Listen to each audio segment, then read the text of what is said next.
సమగ్ర ఇంటింటి కులగణన సర్వే 1,08,89,758 ఇళ్లలో 92.6% పూర్తి అయినట్లు ప్రభుత్వం వెల్లడించింది. 13 జిల్లాలో 100%, 17 జిల్లాలో 90% పైగా, మేడ్చల్ మల్కాజ్గిరిలో 82.3% పూర్తయినట్లు పేర్కొంది. మరోవైపు ఆన్లైన్లో డేటా నమోదు ప్రక్రియ కూడా ముమ్మరంగా సాగుతున్నట్లు తెలిపింది.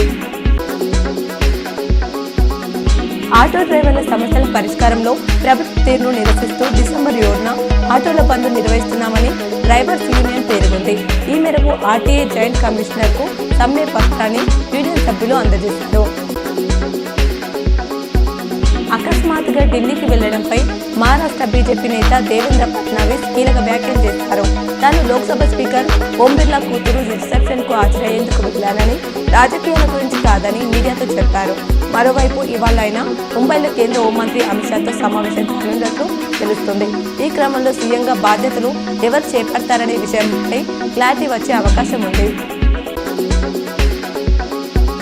ఢిల్లీలో లోక్సభ స్పీకర్ ఓం బిర్లా కుమార్తె రిసెప్షన్ కు సీఎం రేవంత్ రెడ్డి హాజరయ్యారు. నూతన వధువరులను ఆయన ఆశీర్వదించారు. సీఎం రేవంత్ వెంట మంత్రి ఉత్తమ్ కుమార్, స్పీకర్ గడ్డం ప్రసాద్, ఎంపీ చామల కిరణ్ కుమార్ రెడ్డి ఉన్నారు. మాజీ మంత్రి బోధన ఎమ్మెల్యే సుదర్శన్ రెడ్డి నవీపేట మండలంలో పర్యటించారు. నవీపేట్ పిహెచ్సి ప్రహారీ నిర్మాణానికి భూమి పూజ చేశారు. December rural MLA doctor Bhupath Reddy Jakranpally మండలంలో పర్యటించారు.